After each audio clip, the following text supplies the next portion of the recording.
Damn, son, where'd you find this? Yo, boom, boom, boom!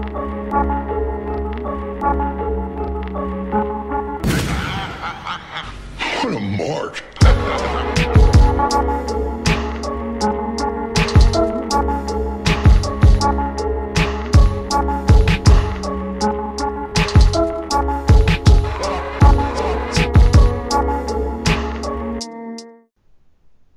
Hello, everyone. Welcome to another episode of the Accidental Wrestling Fan. I almost said in studio, it's me and Kaz, but as you know, we've been doing these through Skype these days. John was supposed to join us, but he had some prior engagements, so the reboot, the return of John will be happening in short order. Kaz, how you doing? I'm good. Good. So today we've got a couple things we want to talk about. Royal Rumbles this Sunday. Obviously, we're going to talk about that. There's a couple other smaller topics we're going to talk to before we get into the Royal Rumble. But before we do that, of course, we want to go to our TeePublic page. That's te.pub/lic/Podbros. And you can see in our store, everything is up to 35% off for the next it looks like 7 hours, so not a lot of time by the time you'll see this video, but there's always something on sale. You can get all of our shirts in the Podbros store for $13 right now. That's just for t-shirts. Obviously, other things like this shirt has designs in the back of it, so it's a little bit more. It's about $6 more, but you can get tank tops, hoodies, onesies, wall art, phone cases, pillows, mugs, laptop cases, you name it, you can get one of those items with our design on it. So that's really cool. I actually need to order a couple of things. My phone, I had to get the display fixed because I spiked my phone like a touchdown pass about 2 weeks ago and spent $100 on getting it fixed. And I have this really shitty Five Below case on it. So yeah, I need to get a better phone case. So I should order one with, let's say, Hayabusa on the back of it, or Bolo, fuck Taichi maybe. Downriver Swings First, that'd be a great phone case. Oh yeah, USA, all kinds of cool stuff that you can get as a phone case.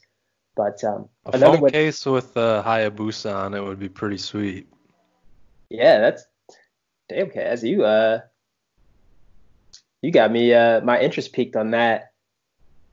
Another way you can support the podcast, go to Podbros, our Patreon account, patreon.com/Podbros. I messed that up.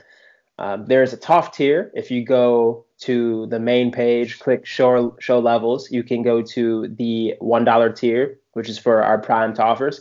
And then, of course, the $2 promo spot tier. And I'm happy to announce that we've got some new patrons.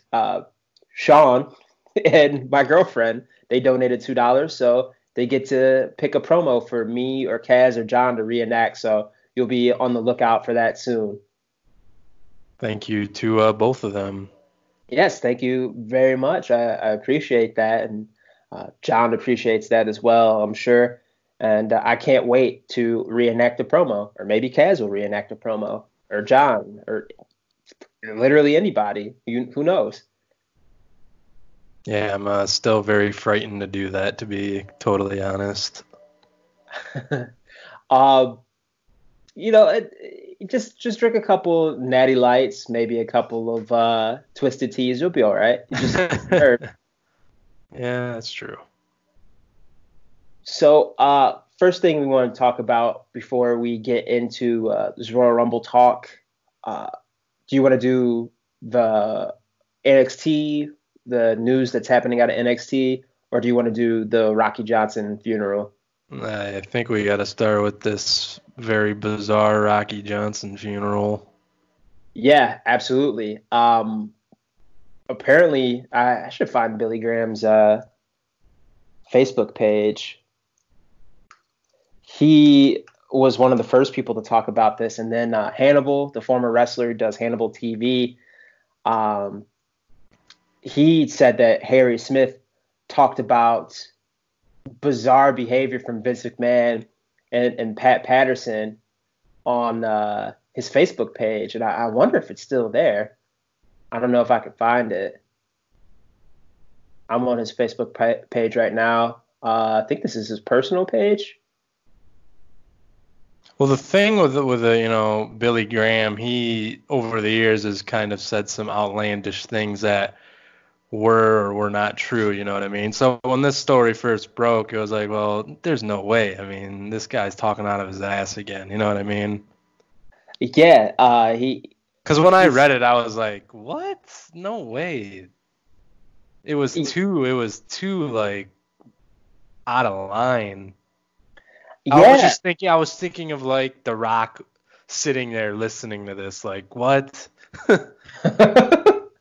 But then part of me says pro wrestling is such an insane world and industry that it wouldn't shock me. At least the Vince McMahon one wouldn't shock me.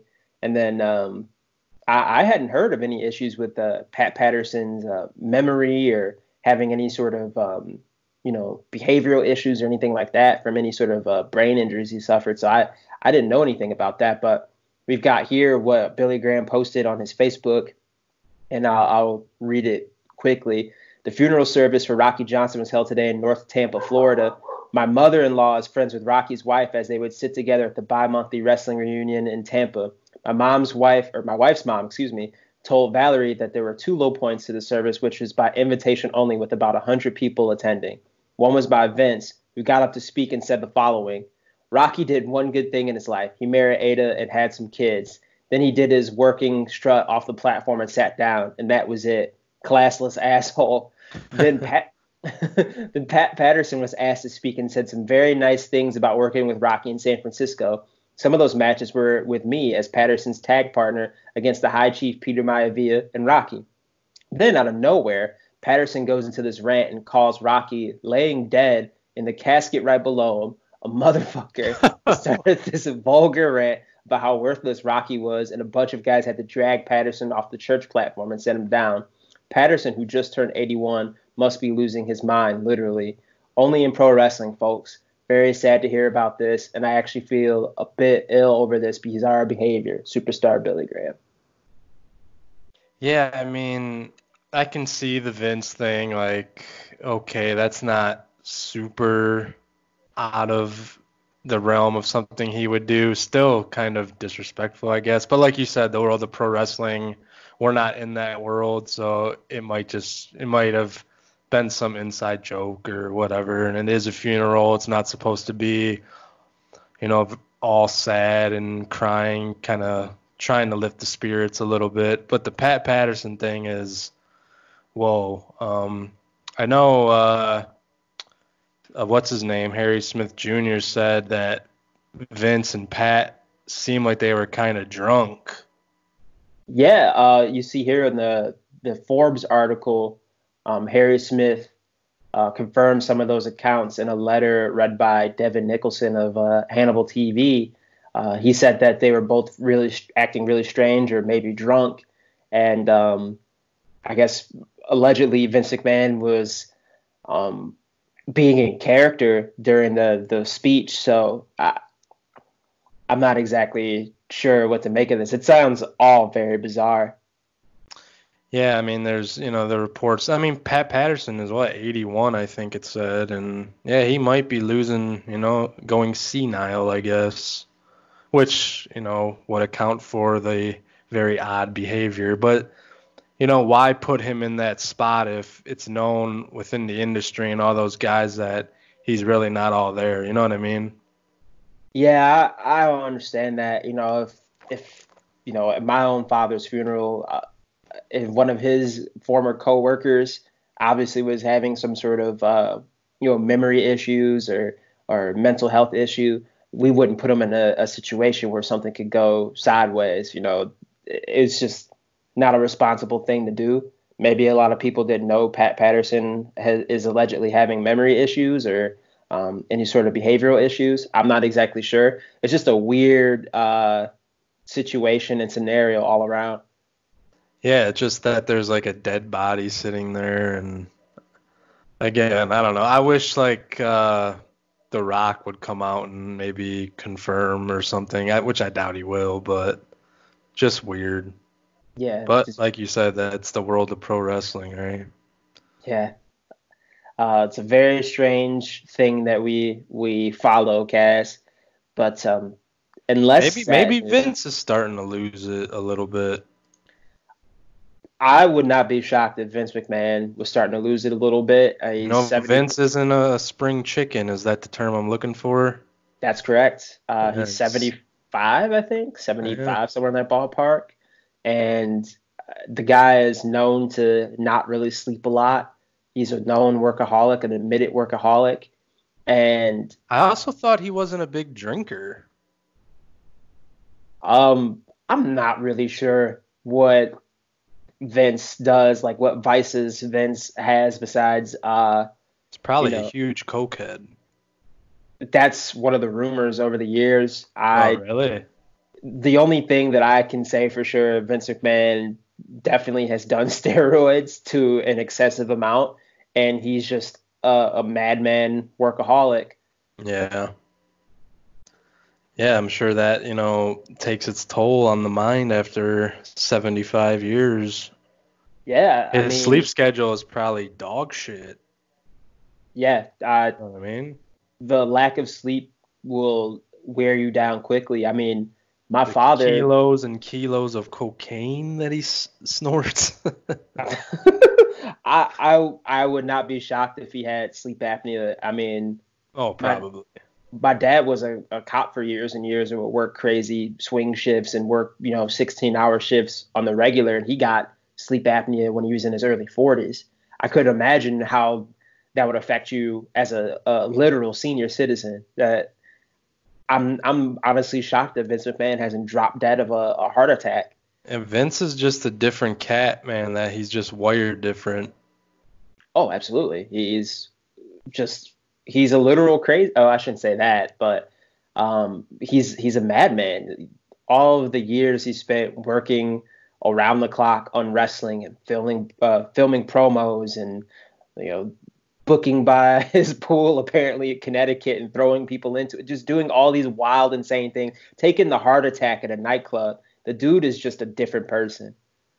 Yeah, it just seems like his I don't want to say it's like a disease or something, but like he always has to be in control, or that the product just is never good enough, can always be better. You know what I mean? Yeah. He seemed like the type of guy who just never stepped back and just took a breath, and he was just always go, go, go. And he's been doing that for the past 40 years? I want to say he took over the business from his dad in the late 70s, early 80s, I think 1981 or 2. So he's been doing it for, close to 40 years straight. Knowing Vince, he'll be alive when he's like 100 or something, still doing this shit. Imagine Vince McMahon. Imagine a 90-year-old Vince McMahon still in charge. I mean, at the rate it's not out of the realm of possibility. You know what would be the wildest timeline? Vince McMahon outlives Triple H. Wow, that would be something, huh? That would be something. But the way that I've seen things go in this world, can we get that going on there? Let's get a prop bet on MyBookie, which will be. Can you submit prop bets on there? I'm not sure. I'll have to ask them on Twitter. But obviously, MyBookie will be playing into this episode later on. But let's get on to our next topic. And I'm going to give you a spoiler warning, about NXT, some of the things that have been happening this week in NXT. So we want to warn you right now that you're going to get spoiled for this past week of NXT. So just wanted to put that out there. Okay, with that being said, Keith Lee is now your new NXT North American champion. He defeated Roderick Strong in the North American Championship match. Kaz, what are your thoughts on that? I kind of felt like it had to be done. I mean, Keith Lee's momentum over the past few months has been, out of this world. He's not only the most over guy in NXT, he's one of the most over guys in the company, WWE, you know what I mean? I know CM Punk recently on WWE Backstage was asked who he thinks should win the Royal Rumble, and his answer was Keith Lee. So that just goes to show you that, this guy is, I think, the Survivor Series really opened up a lot of people's eyes to him. If people that don't regularly watch NXT, you know what I mean? So yeah, I'm not shocked that he won, even though the win was sort of underwhelming. Yeah, he kind of just took out the Undisputed Era and hit the move and he won. After the Undisputed Era whipped his ass the week before. It's like, and also with, Roddy losing, I kind of feel, and I think you feel the same way, it's sort of the beginning of the end of the Undisputed Era. Yeah. Which is a somber thought. Yeah, the cracks are starting to show. I thought they would have been dominant a while longer. They were only, champions with all of the divisions, North American, NXT Championship, and Tag Team. Like 100-something days, like 126 days, something like that. Yeah, something so like that. It wasn't as long as I thought. I thought they were going to go almost a year of building that up. Maybe they'll find a way to have Keith Lee beat Adam Cole for the NXT Championship, WrestleMania weekend. I'm not sure exactly what they're going to do, how they're going to handle the Undisputed Era completely falling apart. I kind of hope they don't, because I just love that group of guys together.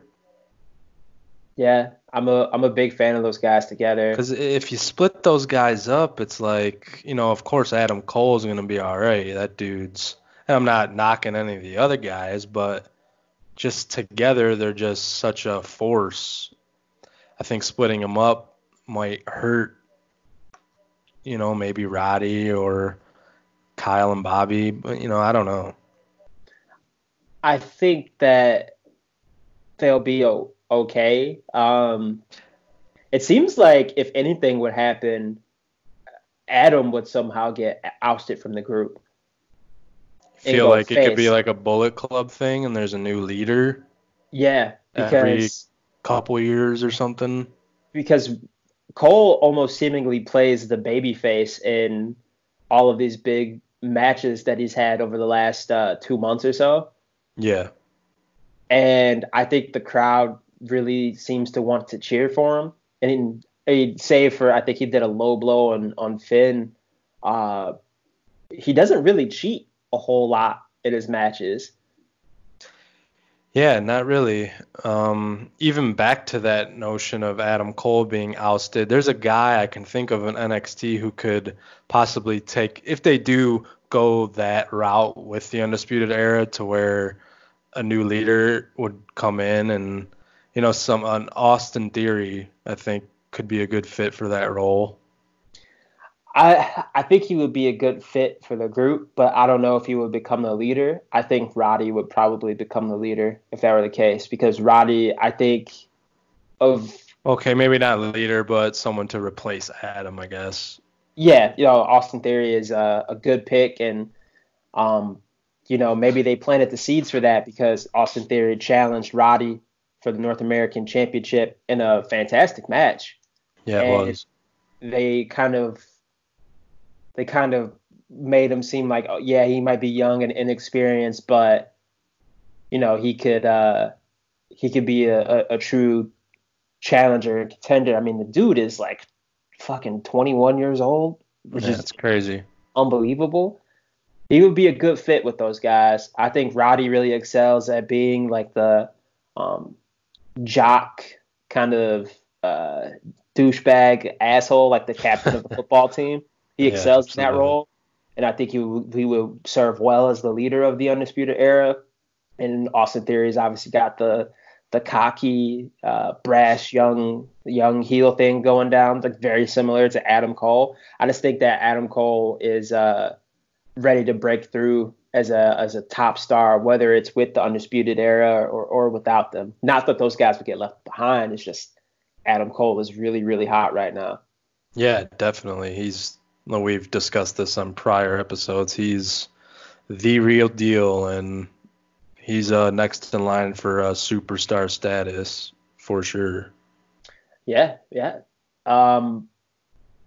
So the next thing we wanted to talk about while we're on the subject of NXT, the NXT Women's Championship is apparently no longer being referred to as the NXT Women's Championship. It's going to become the NXT Championship. Yeah. According to Pro Wrestling Insider, WWE decided to make that change, and that it should only now be referred to as the NXT Championship. I remember when Morrow said it, not to cut you off, Wednesday, I was like, why did he say that? Why did he call Rhea Ripley just the NXT champion? I thought he just messed up. Yeah. Later that night, I read this story. Yeah, it's I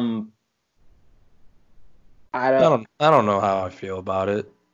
Yeah, it's something that Becky Lynch mentioned, but I don't think she really was meaning it in this way. The best thing for the women's division right now is we eliminate the term women's. It's now starting to hold us back. We're now going, this is the women's segment. This is the women's thing. Why do we need that division? We need people. We need characters. We need people looking for the main event spot, not the top women's spot, the top spot. What are people doing to be the main event, to be on the covers of video games, the cereal boxes, whatever it is? Gender shouldn't be an issue at this point. We're past making history. We've made all the history. Let's normalize it. It doesn't have to do with gender, does it? No, I don't. I don't think that's what she meant, and I think she put out another statement, kind of in regard to this name change, because I know quite a few people online brought up the fact that the UFC has a women's bantamweight division and a men's bantamweight division, but when Amanda Nunes fights, she's called the just bantamweight champion. She's not called the women's bantamweight champion. There's no gender distinction. And a lot of people are saying, if you're talking about Rhea Ripley having an NXT championship match, it's kind of inherently applied that it's the women's championship. And then people pointed out, on the UFC website, let's go to UFC rankings here, there is a gender distinction between the flyweight divisions and then the bantamweight divisions. Fuck off with your cookies. So, yeah, you look here, we've got women's bantamweight, women's flyweight, and then you have flyweight, bantamweight for the men. They're not called men's bantamweights. But I don't really think that's that big of a deal to have a gender distinction. It's kind of just saying, me either. Yeah, this is just the women's bantamweight championship fight, for the UFC. That's all it's saying.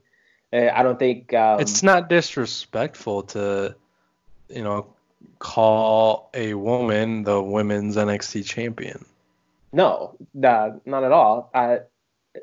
But I think in Becky's head, I think it might be. Well, here, I want to read this, what she said. She reacted to it. My comment about removing the word women from the conversation wasn't about renaming a division. It was about beginning to rethink it. I wasn't advocating for any changes in title names or anything else. In parentheses, she put like I'd have the power, but simply an equal volume of opportunities that are based on skill and not gender. The term women can limit openings because phrases like there's already a women's match on the show is still in wrestling's historical DNA. We're all just superstars who want our shots and places in the shows if we earn and deserve them. I'd simply love us to get a place where there's 3 women's matches on pay-per-view, or 10, or none if it so happens we're not serving the audience. So I think it was just more of like don't refer to the women as like token characters because they're women. Like if the women are in a hot program and they're over, then they need to be main eventing matches, segments, pay-per-views, whatever. Which they have. Right, but how much of it was because the women were super, super over besides obviously Becky, Charlotte, like Ronda, Well, is Asuka. Becky getting at also that the women should fight the men? I'm not inferring that from her statement. I'm just saying she wants, like, if women are over, the women are in an opportunity to main event shows, then they should be main evented. You know, the women should be treated on the same level of, I guess, So stardom. I guess the way I'm seeing is that it shouldn't be considered such a big deal that the women are main eventing a show. It should just be, you know what I mean? Yeah, it just so happens is like this is a championship match and it's going to end the Okay. show because it's like the hottest program. Like I get Beck, that. Becky and Asuka, like with the way, if there wasn't two Royal Rumble matches, Becky and Asuka should probably main event the Royal Rumble pay-per-view because it's the most built For up sure. match and it's the match with the most history and most heat. Like it absolutely should main event it. I think that's kind of what she's getting at. Okay, I wasn't looking at it in that way. In that aspect, yeah, I totally agree. Yeah, and then there shouldn't just be like people saying like, "Oh my God, there's two women's matches on this card." You know, there's already another women's match. I don't think she just wants the women to be treated as like these token characters. You already had your match on the card. Like, who cares about two matches? I think she's Yeah. more getting at like the women shouldn't just kind of be thrown into these situations like, "Oh my God, it's the first ever women's elimination chamber." It should just be there's an elimination chamber, and that's that. For sure. For sure. You know. I mean, it is what it is. I'm not for it or against it. You're just indifferent to it. I guess because I don't know, it's always what it's been, you know. Yeah. You know, I don't know if I've been vocal so much about it on the show, but I definitely have been vocal about it, like on social media and conversations that I've had with you and John and other people. But how we I see hate. in other promotions, we're seeing a lot of intergender, you know, matches.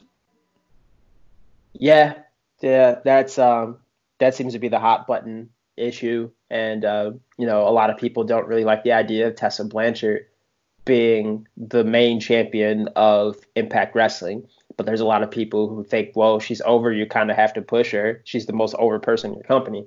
I don't I know mean, how about do you right feel now, about but that? um, If, say, Becky wanted to wrestle Shinsuke Nakamura for the Intercontinental title, how would you feel about it? it all kind of depends on the way they tell the match, right? The story of the match, the angle, how they built up to it. You know, I don't. Becky shouldn't be going strike for strike with Shinsuke Nakamura. That would be insane. That would be insane Yeah, that's what I if mean. that would be insane if a lot of other people like Rey Mysterio was going strike for strike with Shinsuke Nakamura because that's not his style. Now, if Becky was trying to find ways to outsmart Shinsuke and try to catch him in some sort of submission, How that did how did Tessa beat Sammy? uh well, Because I they mean, they book that feud like Tessa can, you know, hold her own against Sammy Callahan, correct? yeah. Yeah. Um Although Sammy's a little heavier, I think Tessa is about the same height as him, maybe even possibly taller. Sammy's a pretty stocky dude, and they kind of booked it like they were going back and forth, strike for strike. Even though, I mean, if anyone's watched a Sammy Callahan match, they know that his whole thing is that he hits really hard and he's really Yeah. fast. And Tessa kind of matched that style for him and beat him at his own game. You know, she was hitting him with hard strikes. She hit him with the Canadian Destroyer. Then she hit him with that so he calls it the buzzsaw. That DDT she does, the chicken wing DDT she does. Hmm. So you know, the way they wrestled it was kind of almost like an X Division style type match, like a maybe junior heavyweight type style. If I'm describing it correctly. Um, and a lot of people thought that was, you know, kind of a weird style for her to wrestle in that match. They maybe should have had her use her speed and maybe technical advantages to beat Sammy. I think we're just entering that realm of what might be brought into WWE, with women versus men. I know, was it last year, Nia Jax and Dean Ambrose kind of were teasing something. I didn't know how far that was going to be pushed. It never, amounted to anything, but it was there. Yeah, and I'm not exactly sure what happened with that storyline. I don't know. That might have just been Dean Ambrose getting buried because he was leaving, but yeah, like I I could said, see something in the future with a guy like a major storyline in the WWE. yeah, like, okay, let's put it this way. This is how I feel like the intergender matches could go. Nia Jax, who is a large, strong, powerful woman. She's billed as being 6 foot tall, like 220 pounds or something like that. Like, she's bigger than all the cruiserweights. Like, if they were at in the ring with each other, you could conceivably believe that Nia might be on par with them strength wise, and in kayfabe, of course. And she could throw him around a little bit. She's got a size advantage because that's kind of just how we're programmed in kayfabe, right? Like, I'm bigger than you, thus I'm stronger than you. I have the power advantage. That's how it always goes. Yes. So that's how you could play those matches up. But, if she were to, say, go into a match against, I'm trying to, think of someone who might be like Roman Reigns or something like that, or I'm trying to think of another, like, bigger type guy. Braun Strowman. Braun or Big E, she shouldn't be manhandling those guys. No. You know what I mean? She would have to try to find a different way to win. And that's just the laws of nature. You know what I mean? Yeah. I get you, man. Guys are built different than women. I'm not trying to be disrespectful, but that's just in most cases the way it is. Mm-hmm. Yeah, it just, with all matches, you just have to find a way for someone to believably win. Like, yeah, I know if it was a fight in real life, Kurt Angle and Rey Mysterio fought each other, Kurt Angle would fucking murder Rey Mysterio. I get that. Yeah. You always got to keep kayfabe in your head. It's wrestling, of course. Exactly. So the way that the story is told is that, yes, Rey Mysterio is smaller. He's not as strong as Kurt, because Kurt is freakishly strong. He's goddamn Olympic heavyweight gold medalist. He has to use different maneuvers and speed and his other, unorthodox maneuvers to try to find a way to win. And that's why it's believable when Rey goes up against the Big Show or Brock all these guys. Yeah, I guess at the end of the day, his skills, what he's known for in kayfabe, he uses those to win. At the end of the day, it's just making it the most believable they can make it. Exactly. And Nia Jax isn't going to get into the ring with Brock Lesnar and beat up Brock Lesnar. Right. But if you tell the story right and make it believable, of course. Exactly. They could hype up the fact, yeah, Nia is definitely not going to have a strength advantage in this matchup because Brock Lesnar is a freak. How is she going to win? And then she has to come up with a different strategy to win. Yeah. It's interesting. Yeah. Speaking of Tessa Blanchard, not to get off topic, did you hear the story of some fucking audio file recording she made of herself taking a shit for someone? Look it up. I'm not making it up. I heard the audio. Some scat audio file. And it's Tessa Blanchard, and she's talking all nasty, like, "Oh, you like that? You like watching me take a big fat shit?" Not making it up. Oh my god. We didn't discuss it on the Tessa Blanchard episode we did, I think, last week, but it was going around in the wrestling community world. Yeah. Just type it. I'm looking at it on my phone. You want me to pull it up on the screen? I don't know. I'm not making it up. People might think I am. No, he's not making it up. If I I unfortunately had to Google Tessa Blanchard taking shit. There's just to no see what he's there's talking no about. footage of it. It's just purely audio. Yeah, that is definitely a rumor that is swirling on the internet. There's a lot of people talking about that. That was something that came out during Get the a news chance, of. but it's very, very bizarre. And I don't Honestly, know if it's her, but I was gonna say honestly, when it comes to wrestlers doing any sort of fetish work for money, nothing shocks me. I mean, no. you've seen Seth Rollins in tiny underwear with Merrick Brave doing apartment wrestling. There's Yeah. a picture online if you can find it. I think of Finn and Becky Lynch wrestling each other in an apartment wrestling match. Yeah, what is that? What is it? What is that whole scene? There's just some people with some money. People jerk off to it?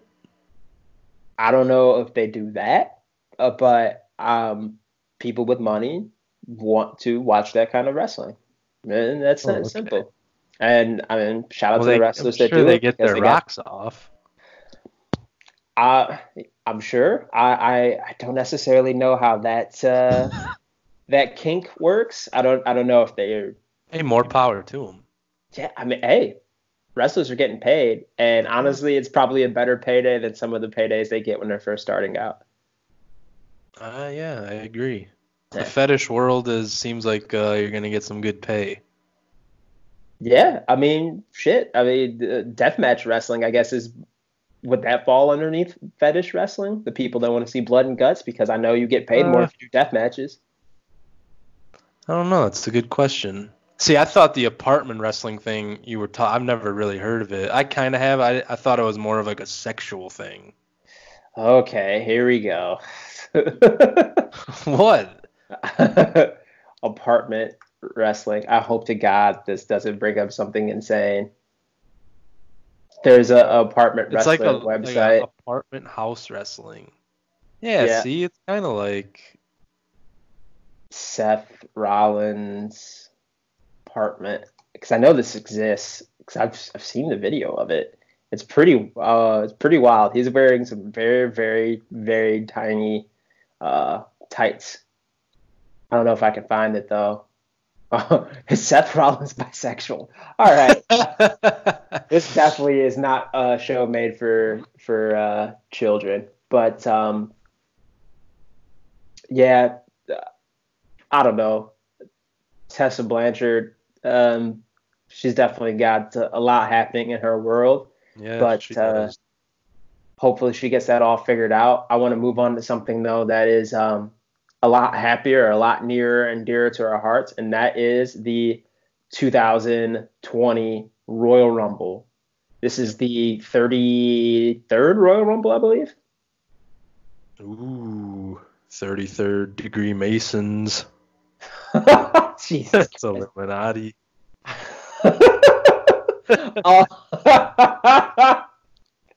Uh, this year, the Royal Rumble again will have two matches. And as you can see here on the screen, we've got all of the people announced for both of those matches. The women's field is very small, which is bizarre. Like, could you imagine if there was only four people imagine announced for a Royal Rumble match for the men? Yeah, it is crazy. Yeah, people wouldn't be super super stoked about that. But Charlotte, Alexa, Nikki Cross, Sarah Logan, and Natalia. Did they ever say that NXT people were going to be in this? It's looking like it's not though, because almost the entire field has been announced. Well, that's what, 25 men right there, leaving 5 spots open, I Yep, think. yep.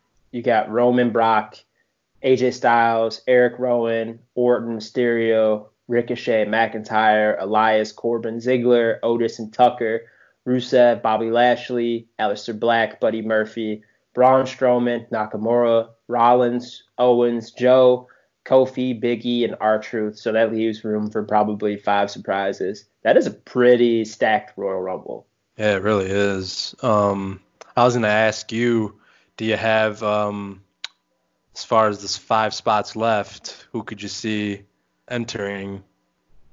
There's always kind of like a wacky entrant. There's always one NXT guy. There's always one comedy guy. There's always a surprise return. And then just probably a couple of people to round it out to piss the crowd off. But I could see like a Keith Lee type entering it. I know Edge has been, talked about a lot. It'll be interesting to see if that actually happens. Yeah, that would be interesting. Curious to see if anyone would come back. Trying to think. Sami Zayn, he's not in it? Does he wrestle anymore? Barely. Is he hurt? I don't know. That's weird. But Big Show, is Big Show on there? No, Big Show would probably be in there. Is Kane on there? No, he would be one. Yeah, I can see them too. And then the women is just a total toss-up. Pretty much everybody on the main rosters, which, I mean, with the 2 women's rosters combined, would still leave room for like 15, 20 people. Yeah, with the women, it's usually they bring back a lot of the older women. Not talking about age, but past women. Yeah, you get a lot more NXT women, I feel like, in the Royal Rumble. I feel like there'll be a Ronda appearance. Yeah, absolutely. I think Rhea Ripley will probably be in that match, and I'm thinking Shayna, but I'm not sure. So my pick to win it is either Ronda or Shayna. I just don't know if Ronda's hand is healed up from that accident she got into. Who'd you say, Ronda or who? Shayna Baszler. To win it? Yeah. I mean, that's almost got to be a lock, I feel like. That would be a cool last 2 people left. Yeah, that would be interesting to see, how they would do that, since they're both friends and their friendship has been shown multiple times in Shayna's big matches in NXT. So very curious to see how they tackle that. Yeah, I would say if Ronda does return, it's hers. I can see her winning for sure. Yeah. The guys. My pick is McIntyre to win the guys one, but Roman winning is also a very real possibility. I don't see Brock winning. I think he's solely in the match to set something up for Mania. They couldn't come up with a better way to set that up. At least give us some sort of reasoning or stakes as to why Brock's in this match. Make it say, like, if Brock wins, he doesn't have to defend his title at WrestleMania, or he gets a shot at Bray Wyatt, or if he wins like a percentage of the company. So something insane for us to be like, oh shit, Brock might win this. Because what happens if he wins? He's just like, I'm the best. There's no point in having anyone fight him at WrestleMania because he just already beat everybody. Yeah, seriously. If Edge does come back, I don't know if I could see Edge winning, but I can see Edge being that guy who is set up to go up against Brock at Mania, possibly. Brock versus Edge? It's a weird matchup. It's unbelievably weird. Have they ever wrestled? Edge can come back and be like, you're the one guy I never really got to tango with, type of thing. Yeah, I think they were both faces when they did face each other. Wow, 2002.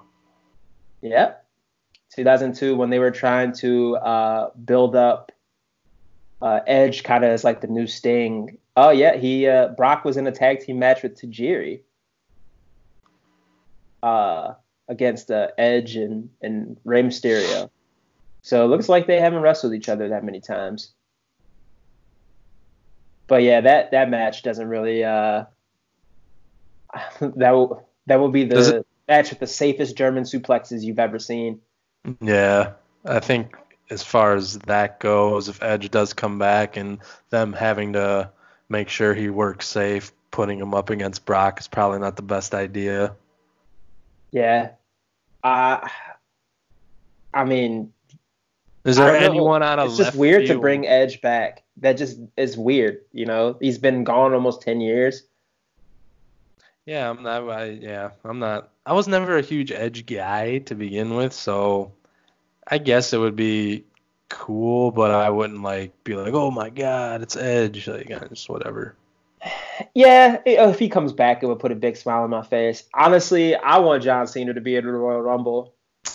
There's a guy that could be the The dark spoiler. horse. Yeah, Dude, definitely. what has my life become where I miss John Cena? They could have John set up Cena and Brock, or That John would be Cena actually winning.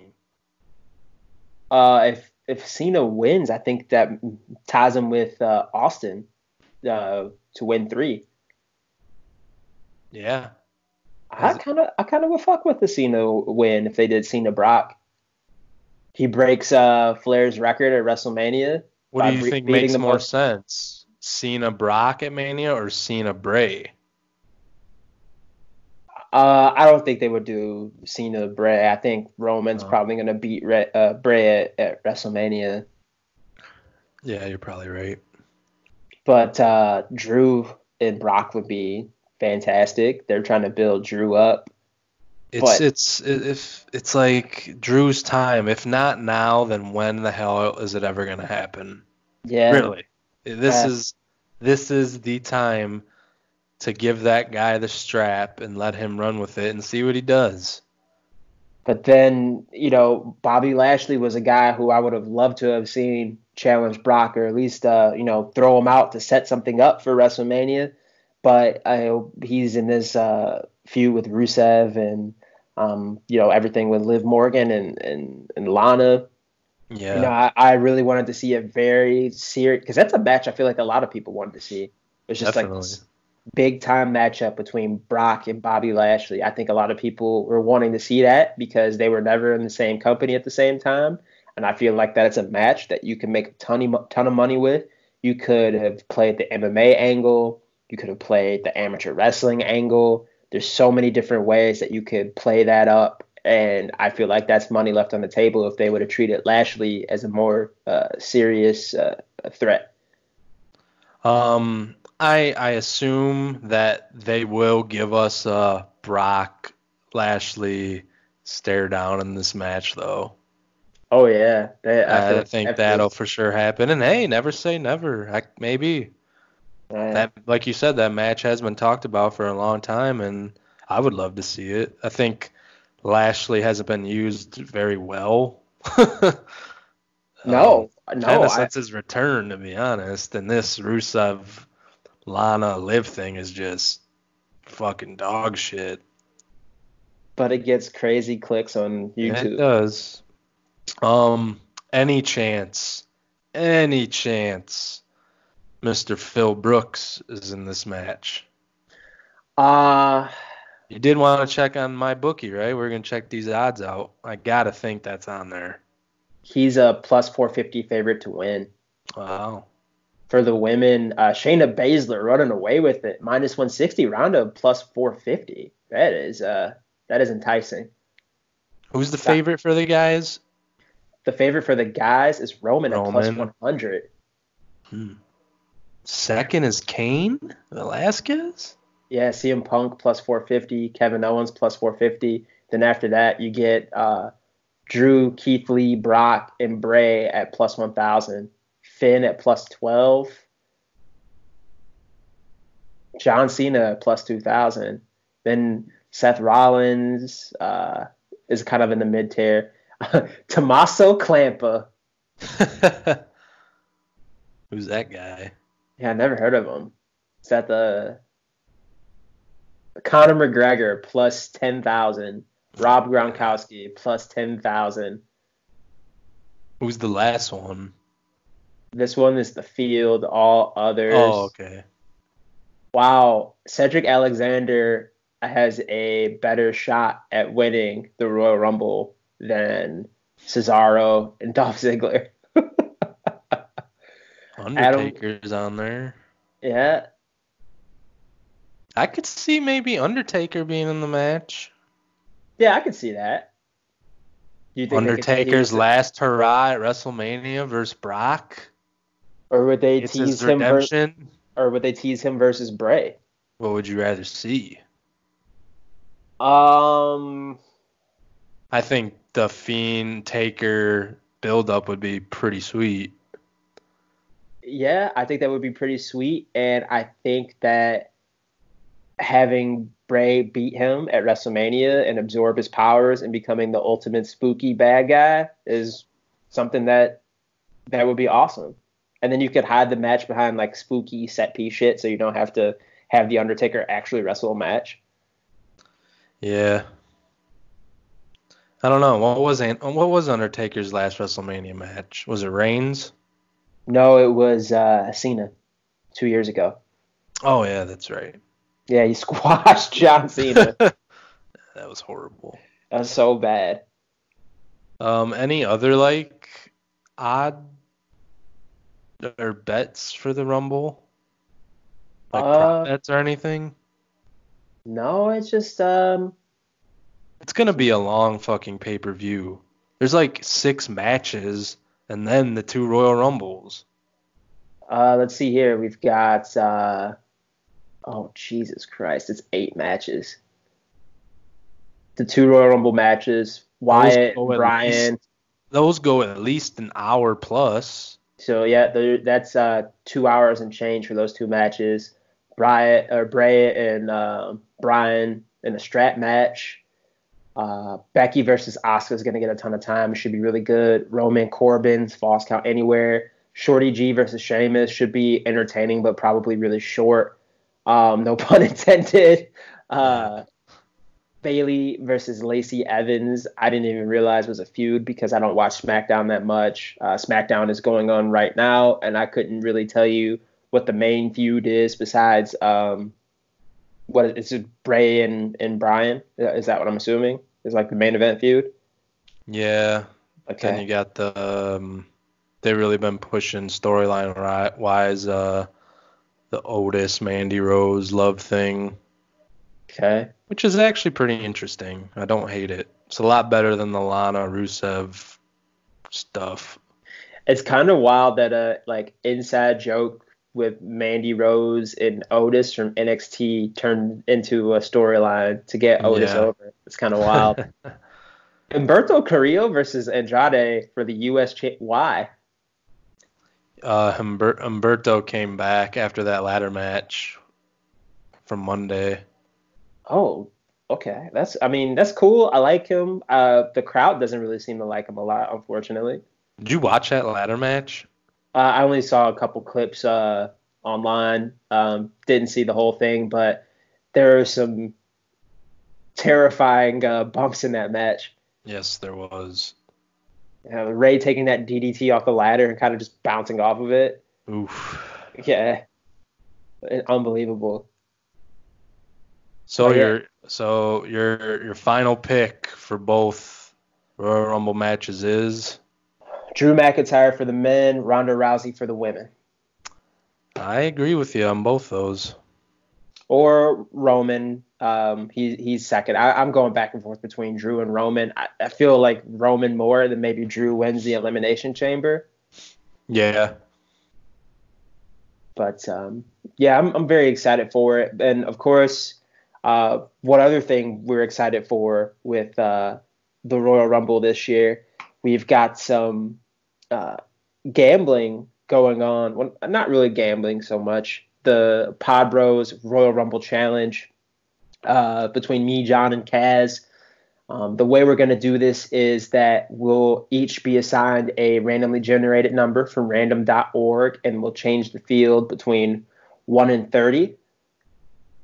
And then the way this is going to work is, say I get number 2, I get 10 points for every elimination that number 2 gets, 1 point for every minute that number 2 spends in the match. If number 2 is eliminated, I lose 5 points. And then if number 2 wins, I will get 50 points. And then we're going to do the total between the 2 Royal Rumble matches. So we're going to do the men's first and then the women. So ladies and gentlemen, I hope you're ready. Kaz, drum roll, please. We're going to go in reverse birth order. So I'm going to go first. And then we'll snake back. So I'm first. Number 1 for the men.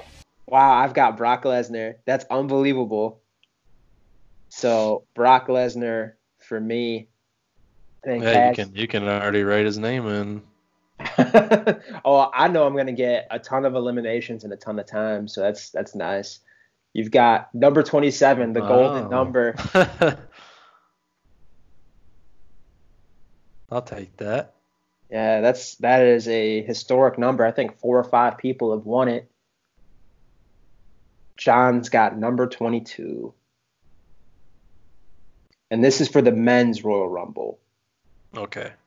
For the women, we're going to snake backwards, so John will pick again. 19 for John. And then back to Kaz. 28. Wow. That's Rhonda. Yeah, if it's going to be Rhonda, she's probably coming in kind of late. Yeah. And then 27 for the women for me, which doesn't have as much history because there's only been 2 women's matches, I believe. Let's actually check out the numbers here for that Royal Rumble match.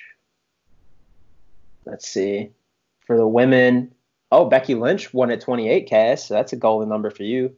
Nice. So for the women, you want a late entrant. For the men, Asuka was 25. For the men, you kind of want mid to late. I know 22 has won twice with Triple H and Sheamus. 19, has 19 ever won? Yes, John Cena won at 19 in 2013. And I think that's it. 28. How many 28s have won for the women? Just Becky Lynch last year. 2 guys have won at number 1. One of them is Shawn Michaels. And then 27, how many entrants have won at 27? Of course, you've got Stone Cold. Bret Hart was a co-winner. Yokozuna, Big John Studd. It's a great number. Yes, it is. So great numbers all the way around. I'm very excited, man.